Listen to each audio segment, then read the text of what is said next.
మా రాధా గోపిల కోసం ఇల్లు సెట్ చేశాం కదండి వరాలతోటి. ఇందాకేమో లోపలికి దూరింది, ఇప్పుడేమో పైకి ఎక్కిందండి. ఆ స్లోప్గా ఉండడంతో ఎలా దిగుతుందో చూడండి. ఇంత ప్లేస్ ఉండడంతో ఇవి హాయిగా తిరుగుతున్నాయండి. ఎంత తిరిగినా కానీ ఈ ఎడ్జెస్ దగ్గర మాత్రం ఎక్కువ సేపు టైం స్పెండ్ చేస్తున్నాయి అన్నమాట ఇవి. అవి బయటకు రాకుండా ఇటుకలు అవి పెట్టామండి. ఎందుకంటే లోపలికి ఇటుకలు పెట్టామంటే అవి తగలొచ్చు, వాటికి ఏ కంటికో అవి గుచ్చుకోవచ్చు అన్నట్టుగా యువతలకు పెట్టామన్నమాట.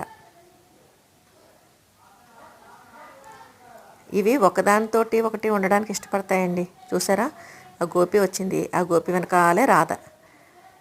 ఆ మూలల్లో ఆ ఇరుకుల్లో వెళ్ళడం అంటే వీటికి ఇష్టం అండి. పక్కన చెట్టు అడ్డు ఉందన్నమాట. ఆ కొద్ది ప్లేస్లోనూ ఎలా దూరి వచ్చేస్తుందో చూడండి. ఏదో ఒక రకంగా ఇవి రెండు కలిసి తిరుగుతూ ఉంటాయండి.